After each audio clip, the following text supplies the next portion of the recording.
मेरे पत्नी का नाम है सपना। सपना? कौन सपना? सर, जीता था जिसके लिए, जिसके लिए मरता था, एक ऐसी लड़की थी जिसे मैं प्यार करता था, एक ऐसी लड़की थी जिसे मैं प्यार करता था। क्या है सर कि कहना चाहते हैं योगी सरकार से, मोदी सरकार से कि थोड़ा सा लड़कों के लिए भी प्रशासन थोड़ा सा एक्शन ले, क्योंकि लड़कों के लिए बहुत ही अत्याचार हो रहा है सर। बहुत सारे लड़के जो हैं विवश हो गए हैं पत्नी के चक्कर में सर, उनके लिए भी कुछ होना चाहिए, सरकार कुछ कदम उठाए सर। जीवन हमारा मतलब विवश में चल रहा है सर कि आज मुंह दिखाना हमारा पदनस हो गया। लोग बोल रहे हैं दिल जब से टूट गया, कैसे कहें कैसे जीते हैं। एक महिला जिसकी शादी होती है, अपने ससुराल आती है और पति से कहती है कि उसकी नौकरी लगवा दे, वो भी कुछ कमाना चाहती है। पति दौड़ धूप करके आधिकारिक कार्यालय को चक्कर लगा करके उसके क्वालिफिकेशन के हिसाब से उसकी नौकरी लगवाता है, जिसके बाद पत्नी उसी विभाग के एक ड्राइवर के साथ जो है उसका प्रेम प्रसंग चलने लगता है और उसके साथ वो फरार हो जाती है। उसके साथ बाकायदे कोर्ट मैरिज कर लेती है। जी हाँ, पूरा मामला आजमगढ़ जनपद का है। तहबरपुर थाना क्षेत्र के रहने वाले पीड़ित हैं और बता दें भंवरनाथ मंदिर में ये शादी जो है अप्रैल 2024 में होती है। क्या कुछ पूरा मामला है, क्या नाम है उस पत्नी का, तस्वीरें तो हम आपको दिखाएंगे उनकी। आप देखिए कि ये महिला जिसका चेहरा इतना खूबसूरत नज़र आ रहा है, वो किस तरह से एक परिवार को बर्बाद कर सकती है। और जिस युवक से उसने शादी की है उसको भी बताया जा रहे हैं कि 3 लड़के हैं। तो हमारे साथ ये पीड़ित हैं, हम इनसे बात करेंगे। भाई साहब, कब शादी हुई थी आपकी? जी सर, मेरा शादी जो हुआ था वो 31 मई को हुआ था। उसके बाद सर 31 मई सर 2022 का था सर। अच्छा जी सर। उसके बाद सर मेरी शादी हुई था, तो उसके बाद आई तो 2 महीने मेरे साथ रहीं। फिर सर झगड़ा वगड़ा करके 1 साल अपने घर पे रही हैं। वो बोले कि घुमाने टहलाने के लिए लेते गया, चेन्नई मनाली जहाँ जहाँ बोली उनको सारी जगह घुमाया, हर ख्वाहिश उनका पूरा किया सर। हैं अच्छा, मैं मनाली वाला भी घुमाया? हाँ सर, मनाली भी घुमाया साहब। हाँ, सोचता हूँ साहब जैसे अपने घर की बहन बेटी होती है साहब, उसी तरह दूसरे घर के साहब, इसलिए मैं उनका इज्जत सम्मान हम सोचता हूँ। अपने पत्नी के ऊपर इतना विश्वास करते थे कि मैं कभी सोचा नहीं था कि वो हमारे साथ इतना साहब गलत कर देंगी साहब। जी, हम बहुत कुछ सोच के, क्योंकि हमारे परिवार में पिताजी हैं नहीं साहब। पिताजी हम बचपन में हम लोग का साथ छोड़कर साहब चले गए, जिसका क्या था साहब कि केवल हम थे, माता जी थी घर में। जी, और सोचे थे कि हमारी पत्नी रहेगी, 3 लोग बहुत अच्छे से हमारा परिवार अच्छे से चलेगा साहब। हम भी जी। कैसे जो है क्या हुआ जो है फिर कैसे दूसरे चक्कर चलने लगे? साहब हम इनका नौकरी लगवा दिए साहब। ये बोले कि हमारा नौकरी लगवा दो, आप विश्वास करिए मैं कभी कोई गलत कदम नहीं उठाऊंगी। तो हमने सोचा भाई चलो, जैसे अपने घर की बहन बेटी होती, सबकी इच्छा होती कहीं न कहीं। इनके कहने पे साहब हमने नौकरी लगवा दिया साहब। हैं कहाँ पे नौकरी लगाई? साहब मैंने नौकरी जो है लगवाया था जल निगम विभाग में। जी जी जी, जल निगम विभाग में ये ड्यूटी करते थे साहब। तो फिर 2-4 दिन साहब ये सही से रही थी साहब। उसके बाद सर उसी के जो ड्राइवर, इनका जो ड्राइवर था जिसके गाड़ी में चलती थी, उसी से इनका प्रेम प्रसंग चलने लगा सर। उसमें भी वहाँ के कुछ लड़के हमसे बताते थे कि बाबू समझ जाओ, ऐसे ऐसे चल रहा था। हम कहें कि हमारी पत्नी अच्छी इंसान, मैं उनके ऊपर विश्वास करता हूँ, कभी गलत नहीं कर सकती हैं सर। शक नहीं था आपको? हाँ हाँ जी सर, हमें शक नहीं था साहब। उसके बाद साहब मैं कभी विश्वास भी नहीं करता था, कोई भी विश्वास नहीं कर रहा था कि मेरी पत्नी मतलब कभी ऐसा कदम उठा सकेगी। जी सर। फिर क्या हुआ? फिर साहब वो उसी के साथ होटलबाजी करने लगे। अच्छा, मतलब वही जो ड्राइवर था उन्हीं के साथ? जी जी जी। हाँ। होटलबाजी सर करने लगी उसके साथ। फिर उसके साथ मतलब रानी के सराय में खाना खाने लगी। और डेली मतलब क्या है कि उनको मतलब ले जाता भी था हमारे घर, वो ड्राइवर छोड़ता भी था। अच्छा, वही ड्राइवर? हाँ। क्या नाम था ड्राइवर? सर उनका नाम था सुभाष यादव उर्फ जग्गू। अच्छा जी, गढ़हन का रहने वाला है, जिनकी बड़ी बड़ी 3 बेटियां हैं सर। अच्छा। शादी के लिए अच्छा। उनकी एक बेटियां का शादी भी पड़ा हुआ था। जी, 3 बेटियां हैं, एक 24-25 साल की है, एक 20 साल की है, एक 19 साल की है सर। उसके बाद आपकी पत्नी जो है उसी एक चक्कर बेटा है सर, जग्गू यादव के एक बेटा है सर, सुभाष यादव के सर। जिस उम्र में सर उनको अपने मतलब बेटी का शादी करना चाहिए सर, उसी उम्र में हमारे साथ साहब नमक हरामी कर दिए वो जग्गू सुभाष यादव साहब। इनको मैंने अपने घर खाना खिलाया था, पानी पिलाया था, एक भैया भैया कहते थे, हमको ये विश्वास नहीं था कि वो सुभाष यादव मेरे साथ इतना गलत करेंगे या हमारे साथ सपना, हमारी जो पत्नी कभी हमारे साथ ऐसा गलत करेंगी सर, कभी। पत्नी का नाम सपना? जी सर, हमारा मतलब बहुत कुछ ख्वाहिश था सर कि मतलब हम इनको बहुत आगे बढ़ाएंगे। इसको बोला था तुमको मैं पढ़ा लिखा के और आगे तक बढ़ाऊंगा। उसके बाद सर नौकरी लगा सर, हमारे साथ इतना गलत कर दी, कोई मतलब विश्वास करने वाली बात नहीं है सर, हैं।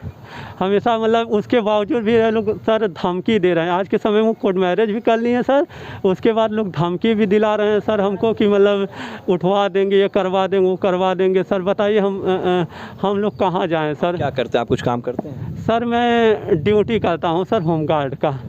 जी साहब। आप बता रहे हैं कि आप उसको मनाली उनाली घुमाने भी ले गए थे, सब हाँ, आपने सारी इच्छाएं पूरी कराई, फिर ऐसी क्या कमी रह गई होगी जिसके कारण वो जो है भाग गई? कदम उठाया उसने? सर वो भगवान जाने क्या कमी रह गई। बाकी तो जो मतलब हमारा जो न्यूज़ देख रहे हैं उन लोग खुद अंदाज़ा लगा सकते हैं कि जिस परिवार में एक मेरी माँ है, एक मैं हूँ, एक वो हैं, इतने प्यार से उनको हम लोग रखते थे सर। तो मतलब हम क्या बताएं सर, मैंने कभी उनको मतलब कभी गाली भी नहीं निकाला हूँ साहब। मैं पत्नी को लक्ष्मी समझता हूँ साहब। ये आपकी माता जी हैं? हाँ। जरा सा इधर आइएगा। ये बताइए कि कैसा व्यवहार था आपकी बहू का? हमारी बहू का व्यवहार तो बहुत घटिया था। उसके तो ना बोलने का तरीका, ना चलने का तरीका, ना किसी से व्यवहार करने का तरीका। वो जब से आई तब से पहले ही दिन आई, पहले दिन उसकी सिम पकड़ी गई। इसके बाद हमने उसकी सिम, ठीक है, हमने उसका सिम ने ये तोड़ के फेंक दिए सिम। ये बोले कि जाने, हम कहने बेटा जाने दो, अपनी इज्जत है। हम हर गलती पर उसके पर्दा डालते गई। हमने सोचा अपना परिवार है, अपनी हत्या है कि कम से कम नहीं है। उसका व्यवहार तो बिल्कुल अच्छा नहीं था।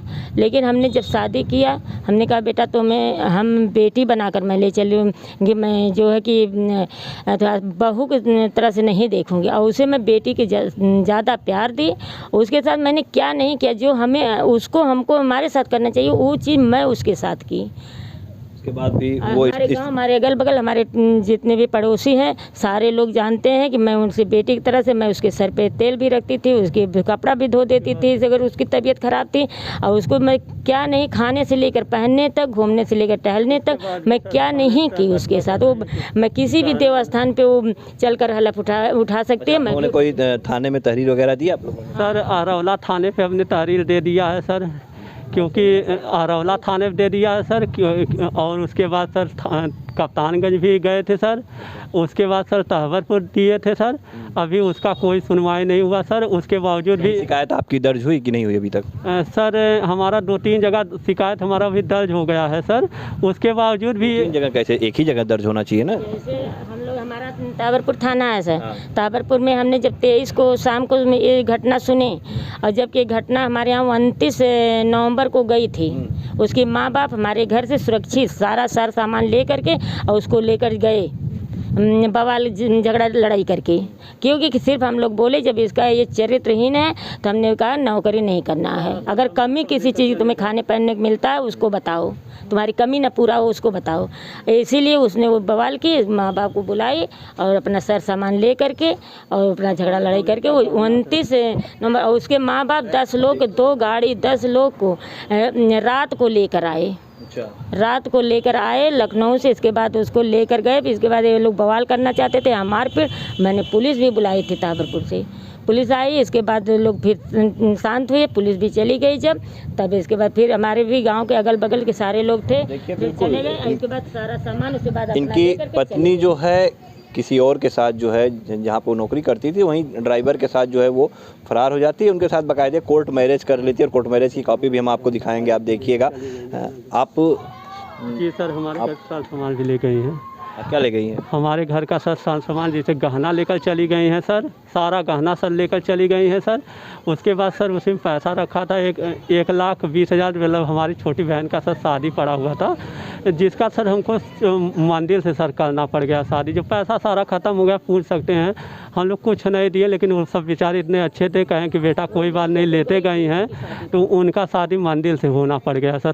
पैसा लेकर चली गई, गहना लेकर चली गई, सारा सामान लेकर चली गई जी, और मतलब कपड़ा लत्ता भी लेकर चली गई सर, सारा सामान, हमारा मोबाइल लेकर चली गई सर। ये बिल्कुल जब वो जाने लगी तो इनके सारे सामान लेकर के चली गई जैसे बता रहे, और बेबस होकर के इनको अपने बहन की शादी जो है वो मंदिर से करनी पड़ी, पैसे भी सब लेके चली।